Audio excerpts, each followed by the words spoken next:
Hello everybody, and welcome to episode 3 of Let's Learn Ride the Lightning. Today we're going to pose a very serious question. For whom does the bell toll? Does it toll for you? Does it toll for me? Why is there a bell? And why does it insist on tolling? Stick around to find out.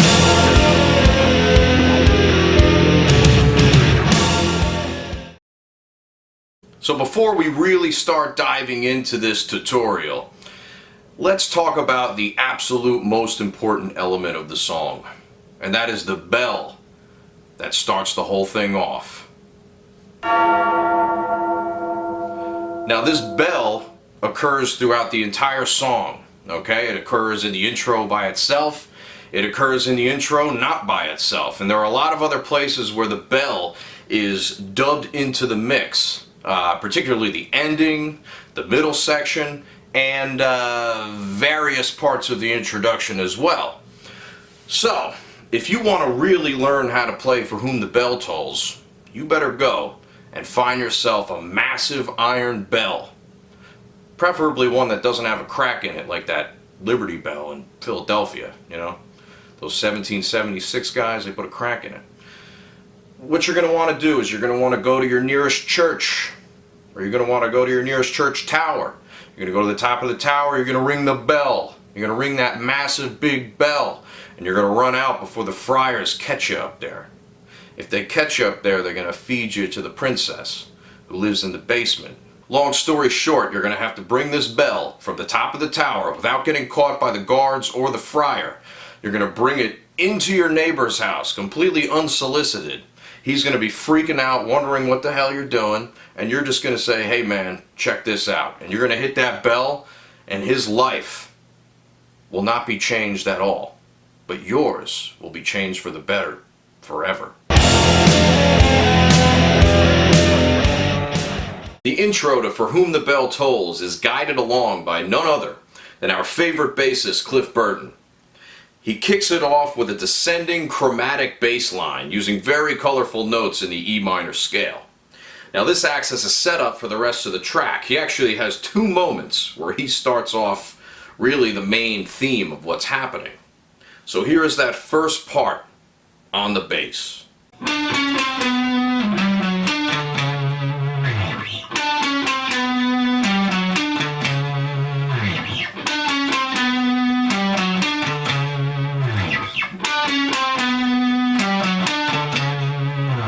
So before I talk about the specific notes involved with playing this part, let's talk about the key center that we're in. Now, this song, it would appear as if it's in F sharp because everything starts on F sharp. Wrong. It would also appear that we're in the key of E minor because everything goes to E minor. Wrong. You know what we're in? We're in the key of E Dorian. Now, because the F sharp power chord that starts off the guitar part, which we'll go over soon, contains a C sharp, that turns it into a Dorian mode. Usually the 2 would have a tritone as the 5th.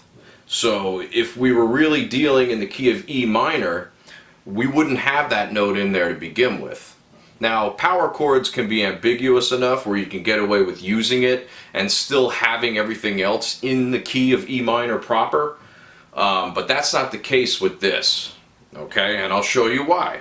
So for that first drop down, we have D coming down to B chromatically, which is the flat 7, the natural 6, the flat 6, and the 5. Now, nothing crazy there. You're just outlining those notes in the E minor chord, right? Or an E minor triad. Yeah, this is all over an E chord. Now the next part goes like this. That last note that we end on, that very tense ending, is a C sharp. Okay? Now I was talking about that C sharp before. Let's see what scale that fits in. So an E natural minor scale has the notes E, F sharp, G, A, B, C, D, and E. Okay, so a C natural. The E Dorian scale has E, F sharp, G, A, B, C sharp, D, and E. So we're in E Dorian. So you might be asking, Mike, how does he get that bass to sound like that? Well, do you have an Electro-Harmonix Big Muff? Do you have a Morley Wah? Then you can make anything sound like Cliff Burton with those two pedals. Never ask me that question again. Now let's check out this laughably easy guitar part that starts it off. Bass part. 1, 2, 3, 4, 1, 2, 3, 4, 1, 2. So basically all we have going on here is just two power chords. One on an F sharp 5 and the other on an E5. Now typically in a song, the E would be known as the flat 7 and the F sharp would be the 1. But in this case we're flipping that around where the F sharp is actually the 2 and the E is the 1. Now the F sharp, because we're in a Dorian mode, is actually a natural 2. Okay, so there's no weird diminished stuff going on in here. Typically, if you are, actually not typically, but if you are in the E minor scale proper, the E natural minor scale, you have the note C instead of C sharp. So let me play an F sharp chord with a C in it instead, and you can tell me if you hear the difference. There it is. You see, it doesn't quite work that well now, does it? That's exactly why they did it the other way. And also the other way is easier, so let's not complicate it too much. Creeping into the next section, the guitar just continues on with those two chords going. Alright, so even simpler than the part before. No 16th notes this time. And it continues to do that even as the bass plays something else, which we're going to check out right now. Now we're going to put on our super cool Big Muff pedal, which I don't have one, and our super cool Morley Wah-Wah pedal, which I also don't have. So I'm just going to run it through this Bogner Ecstasy on the overdrive channel. So like I said before, Cliff sets up another section with his bass, with this chromatic line, another chromatic line, a lot of chromaticism going on here. Maybe it has something to do with the bell.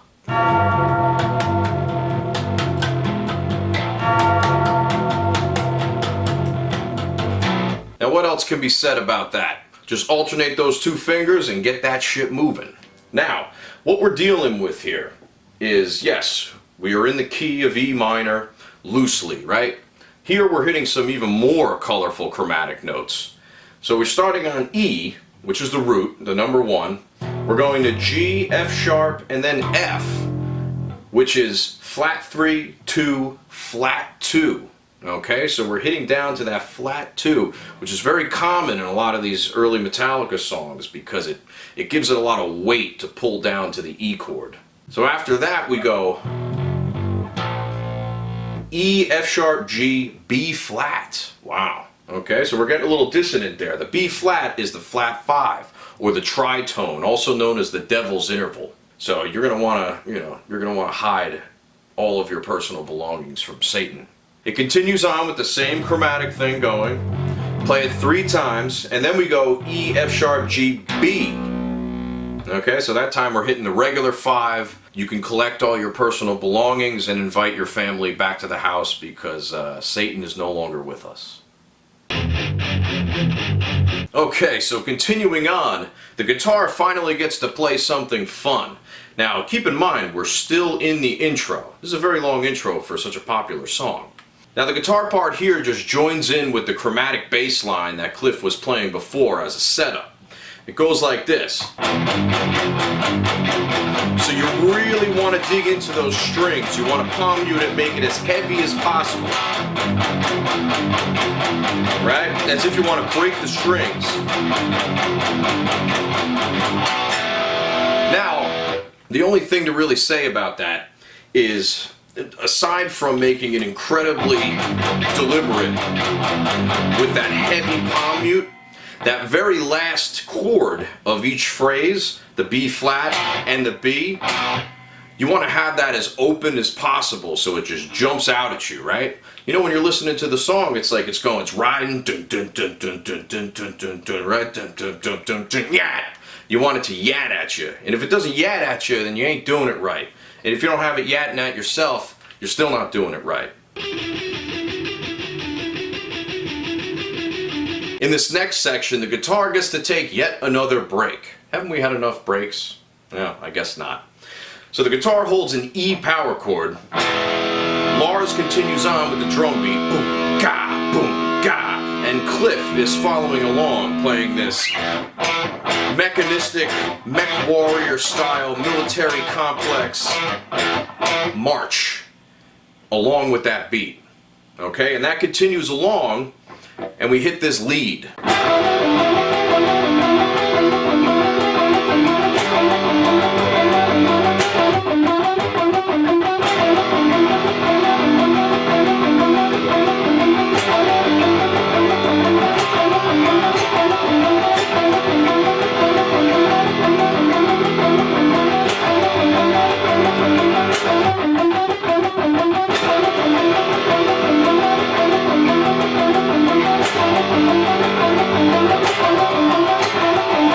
The lead section that occurs during this third part of the intro is very, very simple. It's actually only 1, 2, 3, 4, 5, 6. 6 notes, okay? Triplet, triplet, triplet, triplet, just repeating over and over and over and over again until the chord progression plays 2 times all the way through. Now the chords that are on the bottom of this are actually the verse chords that occur later in the song. Not too much later. And they set up the lead part, or actually support the lead part, I should say. Now let's look at the function of those chords so we can get a better understanding of how the lead interacts with it. Starts off on E, which is the 1, right? Now we are in E minor, okay? To G, which is the flat 3rd, then E, okay, 1 again, G, flat 3rd, C, flat 6, A, 4. Okay, 3, 4.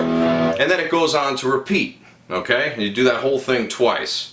Now, like I was saying before, the lead guitar is in a triplet rhythm. Now, you have to use palm muting on your right hand, okay?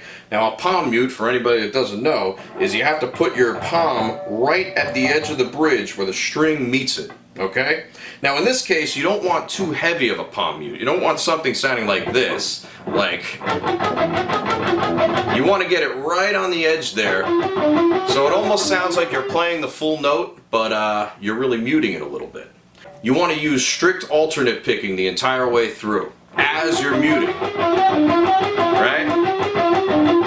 And, you know, nice wide picking stroke is fine for this. You can go narrow as well. I like to kind of get into this, you know? Now this is actually a deceptively difficult part.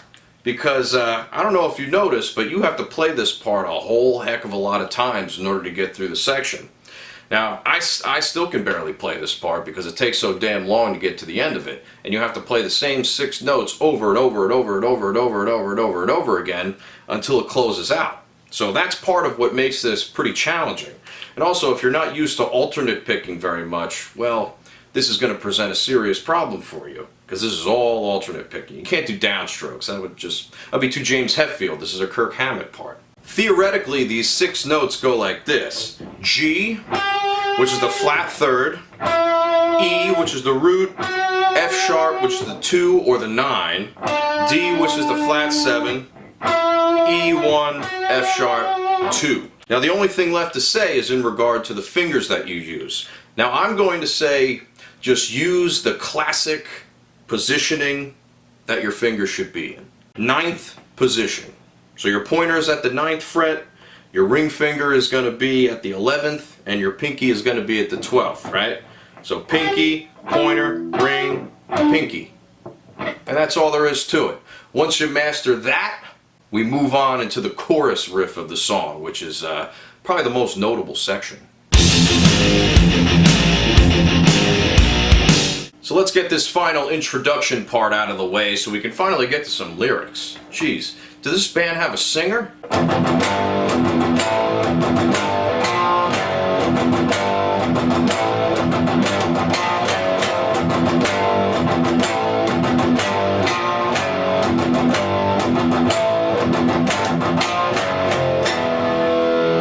So, what can I really say about this? This is an iconic riff and a staple in Metallica's catalog.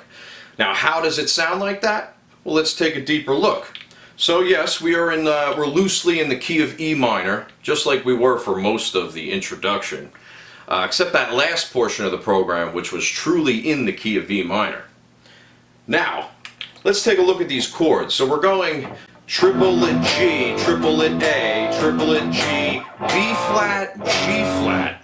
Now that's sort of like a screwed up 1 to flat 6, but in a completely different key. That's if we change to the tritone substitution. Now that's crazy. It doesn't really matter what the function of that is. Obviously, when these guys were writing this music, they weren't thinking, oh, let's go to the 3, the 4, and then the flat 5, and then this, and then blah, blah, blah, blah, blah. They were thinking about what sounded cool. Okay? And I want you to think about it that way as well. I'm just going to be here to annoy you with numbers that are kind of just fruitless and annoying to deal with. So the second half continues the same. A, G, B flat, G flat. And then at the end, you hit it with this. A hard triplet rhythm on B flat, which is the flat 5, the G flat, which is the 2, into F, which is the flat 2. So that's an odd resolution. Normally when you hear a song, it resolves like this. With the flat 3 going to the 2 to the 1. But here we have 2, flat 2, 1, giving it even more weight and even more disjunct appearances. Now, all in all, this chorus riff serves as a perfect transition into the first verse of the song, which goes like this. Make us fight on the hill in the early day, constant chill deep inside. Now, most of these words are hovering around these 3 notes,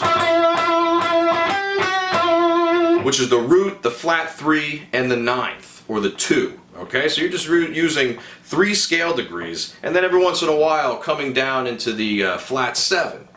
Okay, so it just proves how versatile James can be with just 3 notes, or maybe 4.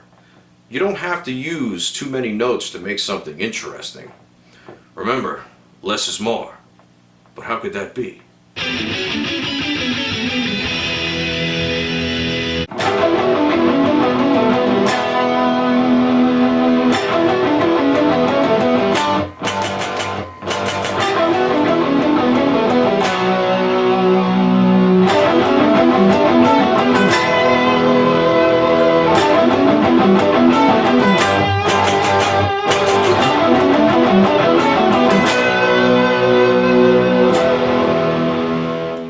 So there's a little interlude bridge section that happens right after the first chorus.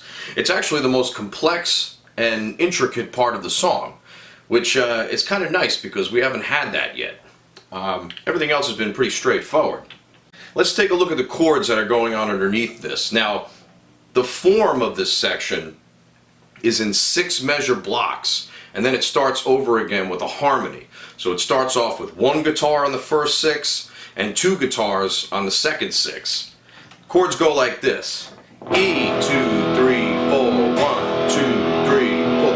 E, 2, 3, 4, G, triplet G, triplet E, 2, 3, 4, B.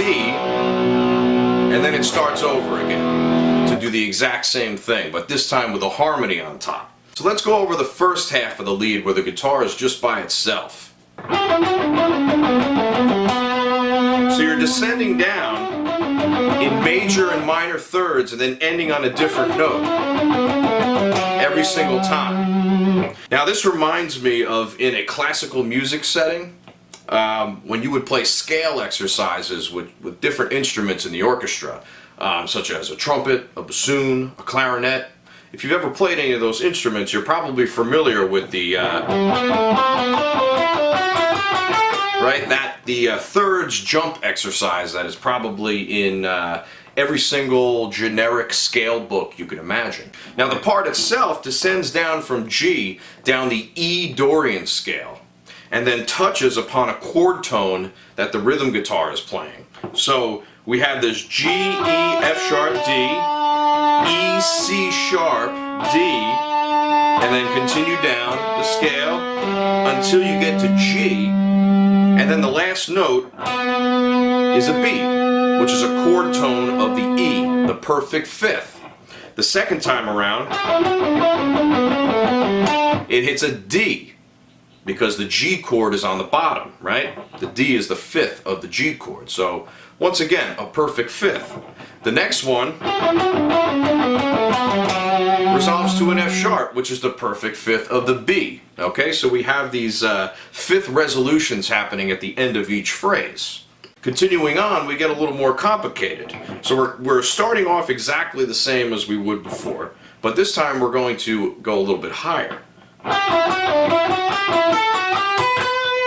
Alright, so we have a little mix-up in there, so it's not all just straight up thirds this time around. So you start off with the thirds. Sound familiar? That happened earlier. Alright, so that's just mixing up the notes in the E minor scale in a melodic fashion.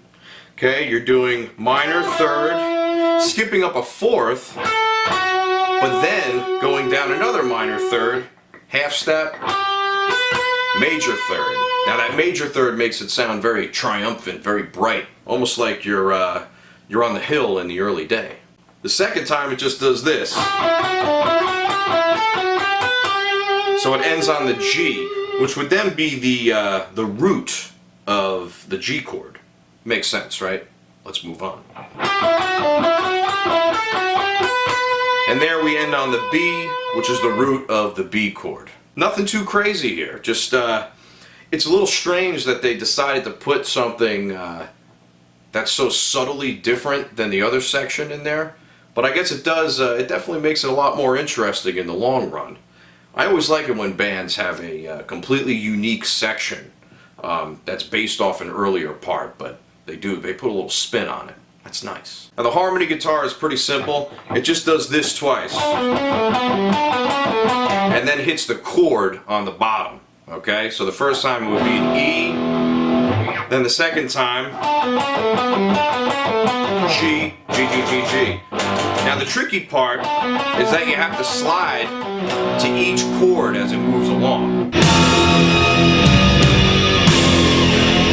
So as we progress past that little interlude section, we go into another verse, which is exactly the same as the first part, and another chorus, which is exactly the same as the other chorus. Alright? And then we hit this ending section, which is a low E, and power chords on F sharp and G. Real slow and dirgy, right? Like we're trudging up to the top of the hill after being shot, right? Something like that. Now all that's happening is you're doing the second and flat third scale degrees in power chords, so we're still technically in E Dorian mode.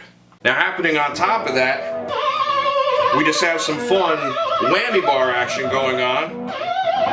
We can get kind of Slayer on this section, except not a lot of shredding really. So if you want to be able to play this whammy madness to its most accurate extent, you're going to want to have plenty of delay and plenty of reverb to give that feedback effect. Alright, and you want to have the gain up nice and high and the volume up nice and high so you can really blow your neighbors out of the neighborhood.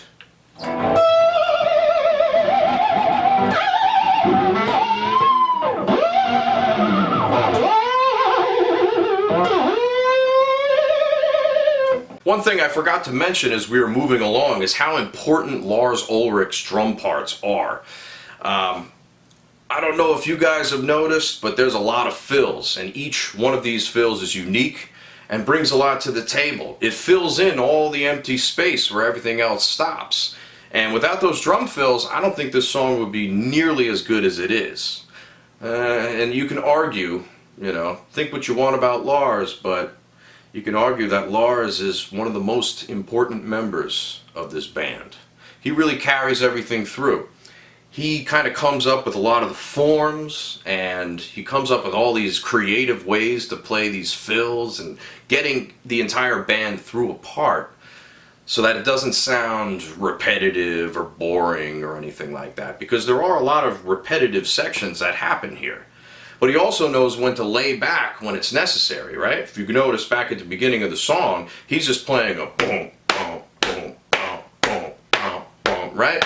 like one of those, like a really socially awkward robot guy. So with all that said, I hope it's been fun for you. I'm going to close this video out with an impression. An impression of the ending section with those whammy bar things going on. And I'm just going to have some fun with it. So I'll catch you guys on the next video. Please subscribe to the channel. Give a like. Give a comment. Go to my Subscribe Star, www.subscribestar.com/RomanOva Music, and donate some money to the channel if you like what you see. In order for me to continue making this content, I'm going to need your support. Your support is vital to the continuation of these series. So with that said, here's the ending.